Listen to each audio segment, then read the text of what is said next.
નમસ્તે મિત્રો, આજે આપણે બનાવીએ ભંડારામાં બનતી બટેકાની સબ્જી। તો એના માટે આપણે મિક્સર જાર લઈશું અને 4 ટામેટાં આપણે મીડિયમ સાઇઝના લીધા છે અને ધોઈ અને એના બી કાઢી લીધા છે। તો સૌથી પહેલાં તો આપણે મિક્સર જારમાં ટામેટાં લઈ લઈશું। એકદમ ભંડારાનો ટેસ્ટ આવે એવી જ સબ્જી આપણે બનાવીશું અને આ રીતથી અને તમે બનાવશો તો એકદમ ટેસ્ટ એવો જ આવશે। આપણે 4 મરચાં લઈ લઈશું મીડિયમ તીખા અને એક મીડિયમ સાઇઝનું આપણે આદું લઈ લઈશું। સૌથી પહેલાં તો આપણે આને પેસ્ટ બનાવી દઈએ। મિત્રો, ટામેટાની પ્યોરી રેડી છે। હવે આપણે એક મસાલો કરી દઈશું। તો એના માટે આપણે એક ખાંડણી લઈશું, એમાં અડધી ચમચી જેટલું આપણે વરિયાળી એડ કરીશું। અડધી ચમચી મરી લીધા છે અને 1 ચમચી આપણે જીરું લઈશું। આને આપણે અધકચરું વાટી લઈશું। મસાલો સરસ એવો આપણે અધકચરો વાટી લીધો છે। તમારે મિક્સરમાં ક્રશ કરવો હોય તો પણ તમે કરી શકો છો। હવે આપણે એક વાટકી લઈશું, એમાં આપણે કાશ્મીરી લાલ મરચું લઈશું। થોડું આપણે પાણી એડ કરી દઈશું અને આની પેસ્ટ બનાવી અને સાઈડમાં મૂકી દઈશું। હવે આપણે વઘારની શરૂઆત કરીશું। મિત્રો, આપણે મોટા વાસણમાં જ બનાવીશું। આપણે જરૂર પૂરતું તેલ લઈ લઈશું। તેલ થોડું આપણે વધારે એડ કરીશું। આ સબ્જી થોડી થિકનેસવાળી બને છે એટલે તેલ આપણે હવે જીરું એડ કરી દઈશું। એમાં તેલ ગરમ થાય 1 ચમચી જેટલું આપણે એમાં જીરું એડ કરીશું। જીરુંને આપણે થોડું ગરમ થવા દઈશું। જીરું ગરમ થાય એટલે આપણે ચપટી આપણે હળદર હિંગ એડ કરી દઈશું।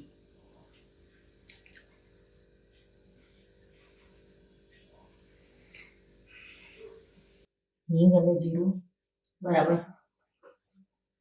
તેલમાં થાય એટલે આપણે જે મરચાંની પેસ્ટ બનાવી અને રેડી કરી છે એને આપણે આની અંદર એડ કરી દઈશું। ધીમે રહીને એડ કરીશું જેથી છાંટા ના ઉડે।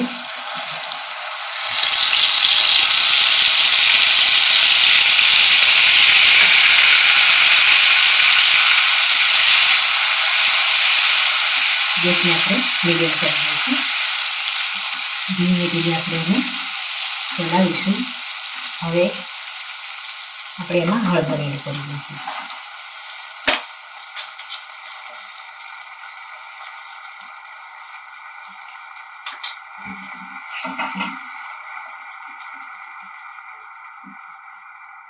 ત્યારબાદ ટામેટાની જે આપણે પ્યુરી રેડી કરી છે એને આપણે આની અંદર એડ કરી દઈશું।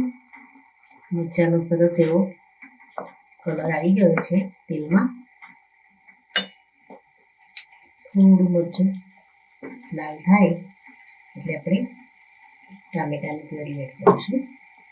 આ રીતે જો ચલાવતા રહીશું તો મસાલા છે એ નીચે ચોંટશે નહીં। હવે આપણે ગેસને મીડિયમ કરી અને પ્યુરી એડ કરી દઈશું। આપણે મીડિયમ સાઇઝના 4 ટામેટાં લીધા હતા અને એની આપણે પ્યુરી રેડી કરી છે। હવે આને ઢાંકી અને 10 થી 12 મિનિટ આપણે ધીમા તાપે કૂક થવા દઈશું। મિત્રો, ગ્રેવીને આપણે ચેક કરી લઈશું। મિત્રો, જો તમે લસણ કે ડુંગળી ના ખાતા હોય એ લોકો તો આ શાક બનાવશે તો એકદમ સરસ, એ લોકો માટે તો બેસ્ટ ઓપ્શન છે। આપણે ગરમ મસાલો એડ કરી દઈશું અને ધાણા પાવડર એડ કરી દઈશું। 1 ચમચી જેટલો ધાણા પાવડર એડ કરી દઈશું। ફરી આપણે ઢાંકી અને વચ્ચે વચ્ચે હલાવતા રહીશું અને હજુ આપણે 7 થી 8 મિનિટ આને સારી રીતે પાકવા દઈશું। મિત્રો, 7 થી 8 મિનિટ થઈ ગઈ છે. આપણે ફરી ગ્રેવીને ચેક વચ્ચે વચ્ચે હલાવતા રહીએ તો નીચે ચોટતી નથી. સરસ એવો કલર આવી ગયો છે મિત્રો. હવે થોડું આપણે તીખું મરચું એડ કરીશું, અડધી ચમચી જેટલું. ત્યારબાદ આપણે જે મસાલો ક્રશ કરી અને રાખ્યો છે કચરો, એને આપણે એડ કરી દઈશું. મીઠું આપણે એડ કરી દઈશું. તો હવે આપણે ટેસ્ટ મુજબ મીઠું એડ કરી દઈશું.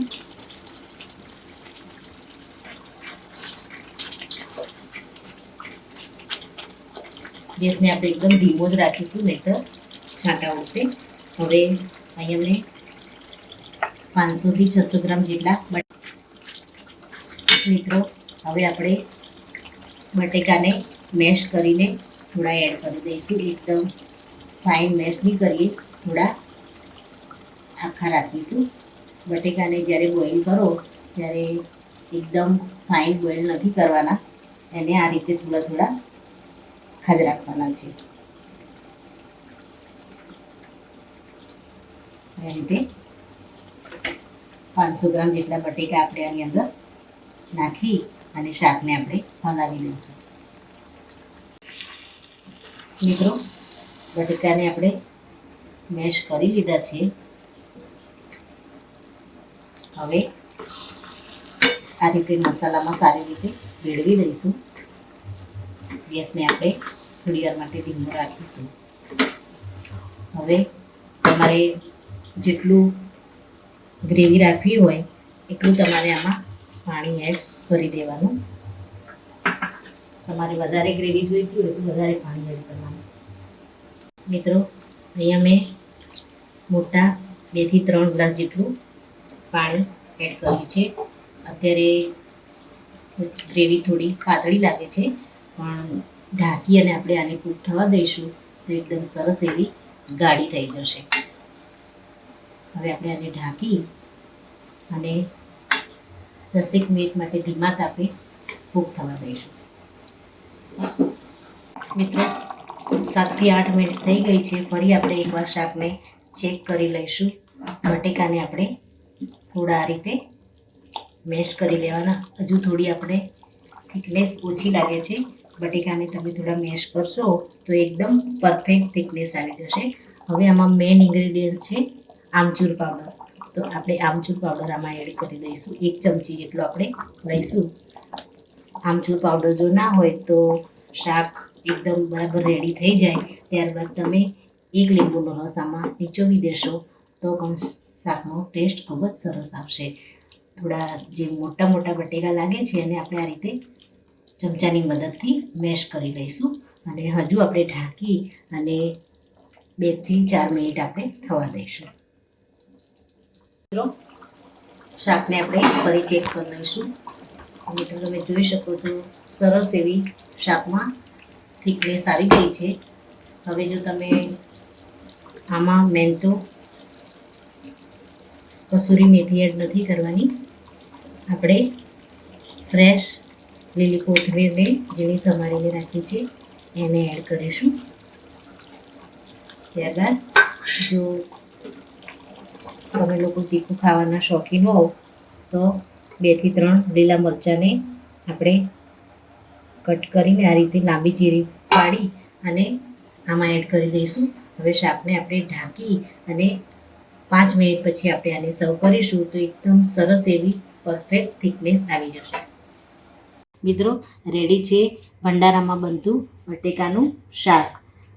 તમે જો ઘરે આ રીતનો ટેસ્ટ માણવા માંગતા હોય તો મારી આ રીતને ફોલો કરી અને તમે જો શાક બનાવશો તો સ્વાદ એવો જ આવશે.